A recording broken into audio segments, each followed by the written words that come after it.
রাদিয়াল্লাহু আনহু হাদিস বর্ণনা করেন, আবু দাউদ শরীফের হাদিস। তিনি বলছেন, লাম্মা কদিমাল মুহাজিরুনা আল মাদিনা নাযালু আলাল আনসার। মুসলমানরা যখন মক্কা ছেড়ে মদিনায় চলে গেল, সেখানে যাওয়ার পরে আনসারী সাহাবীরা তাদেরকে সর্বোচ্চ সহযোগিতা করতে লাগলো। কেউ নিজের সম্পত্তি ভাগ করে নিল, ভাই আমার অঢেল, একে অপরকে নিজের উপর অগ্রাধিকার দিল। কি পরিস্থিতি তৈরি হলো, সাহাবায়ে কেরাম বললেন, ইয়া রাসূলুল্লাহ মা রাআইনা কওমান আবাদালা মিন কাসীর। জীবনে অনেক জায়গায় ঈমান আনয়নের কারণে দেশ ত্যাগ করা লেগেছে, হিজরত করা লেগেছে, অনেক মানুষের সাথে জীবনে দেখা হয়েছে, মদিনার মানুষগুলা দেখলাম খুবই ব্যতিক্রম।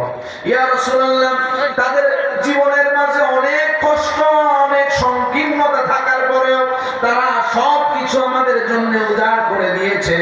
ইয়া রাসূলুল্লাহ, লাকাদ খিফনা আইয়াযহাবু বিল আজরি কুল্লা। আমাদের ভয় হয় হিজরত করে যেই সওয়াবটুকু আমরা পেয়েছি, জানি না তারা আমাদের খেদমত করে সব সওয়াব নিয়ে গেল কিনা।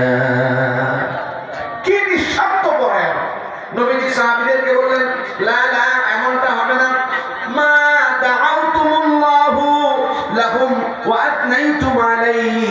তোমরা যতক্ষণ পর্যন্ত তোমাদের ভাইদের জন্য দোয়া করবে এবং তাদের এই নিঃস্বার্থ পরায়ণতার প্রশংসা করবে, আল্লাহ ততক্ষণ পর্যন্ত তোমাদের হিজরত থেকে সওয়াব ছিনিয়ে নেবে না। নিঃস্বার্থ পরায়ণ হওয়া যাবে ইনশাআল্লাহ, নিঃস্বার্থ পরায়ণ হওয়া যাবে ইনশাআল্লাহ। আল্লাহ আমাদের সকলের দিনকে চেহারা যেমন সুন্দর